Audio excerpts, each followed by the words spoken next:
Hai Lovelka, dengan melihat judul video ini pasti kamu sudah tahu bahwa dalam video ini aku akan membahas kesalahan-kesalahan umum yang sering dilakukan oleh para penulis dalam tulisannya.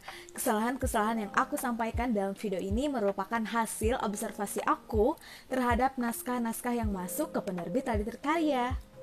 Nah, tidak dipungkiri loh, kerap kali kita tidak sadar bahwa dalam tulisan yang kita buat masih banyak kesalahannya.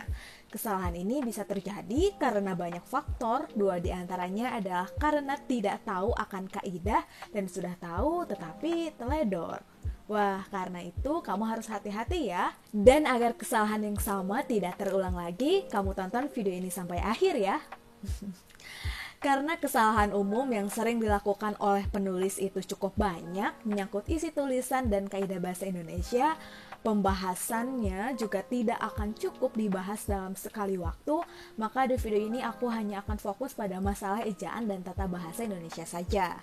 Nah, baik, tanpa berpanjang-panjang lagi, aku mulai dari yang pertama ya. Kesalahan pertama yang sering dilakukan oleh para penulis adalah salah tik atau typo. Salah tik ini merupakan salah menekan tombol pada papan tik yang mengakibatkan salah ejaan. Umumnya salah tik ini bisa berupa kekurangan huruf, kelebihan huruf, tertukarnya huruf, salah tanda baca, dan spasi ganda yang pada umumnya karena faktor ketidaksengajaan. Contoh, yang seharusnya meninggalkan jadi meninggalkan gitu. Dalam kata tersebut ada kekurangan huruf. Kemudian yang seharusnya mengasihi jadi mengasihi gitu. Dalam kata tersebut ada kelebihan huruf. Nah, yang seharusnya berlari jadi berlari gitu. Dalam kata tersebut ada kata yang huruf yang tertukar, itu huruf E dan huruf R. Nah, saltik ini sangat mengganggu sekali dan bisa memengaruhi tulisan kita loh. Oleh karena itu, sesudah menulis, kamu wajib mengecek dan meninjau ulang tulisan kamu. Ada cara cepat yang bisa kamu terapkan untuk memperbaiki masalah saltik ini, yaitu dengan memanfaatkan fitur-fitur yang terdapat di dalam Microsoft Word atau Google Document. Fitur-fitur yang bisa digunakan ini akan aku jelaskan di video yang lain ya. Nah, kesalahan kedua yang sering dilakukan oleh para penulis adalah masalah kapitalisasi. Tidak sedikit penulis yang masih keliru dalam masalah kapitalisasi ini, terlebih lagi di judul.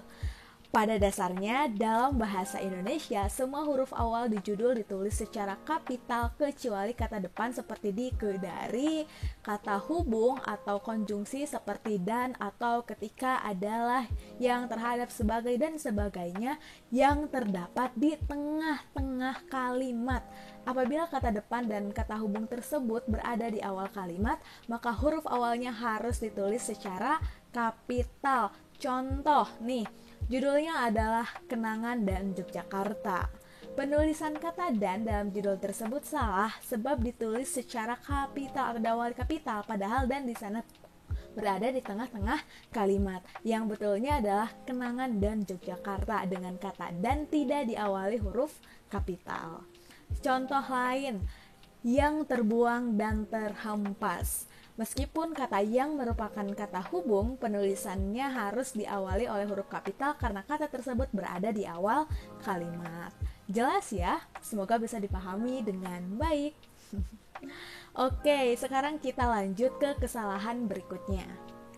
Kesalahan ketiga pada penulisan adalah penulisan kata baku dan tidak baku. Tidak dapat dimungkiri meskipun kita pengguna bahasa Indonesia, kita kerap kali terjebak dalam kesalahan penulisan kata baku dan tidak baku.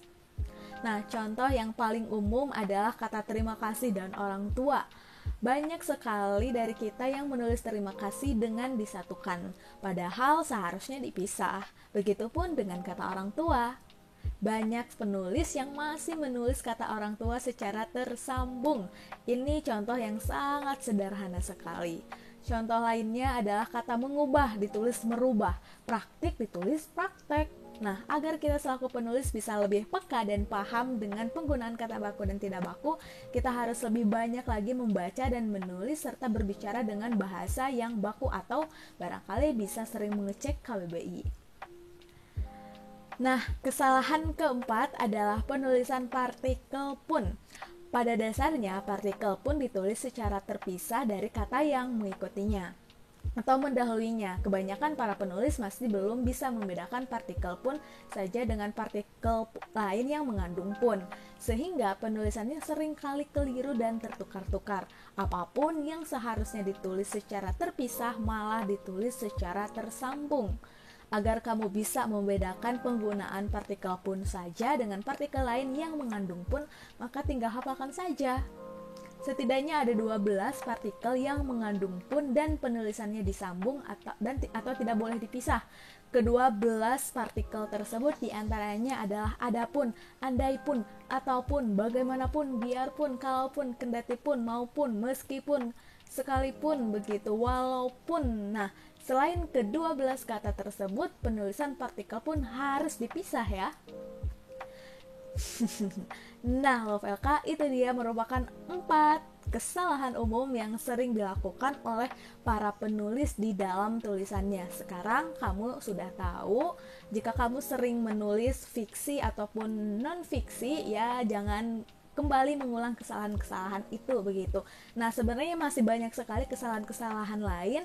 Nah, beberapa kesalahan lain itu akan dibahas di video berikutnya. Jadi, tunggu aja ya. Sekarang kamu tinggal bagikan saja video ini seluas-luasnya agar cakupan kebermanfaatannya juga semakin luas. Jangan lupa juga untuk menyukai video ini dan subscribe channel YouTube Penerbit Laditer Karya agar LK semakin semangat lagi untuk menyajikan konten-konten yang menarik dan tentunya bermanfaat untuk Love LK semuanya.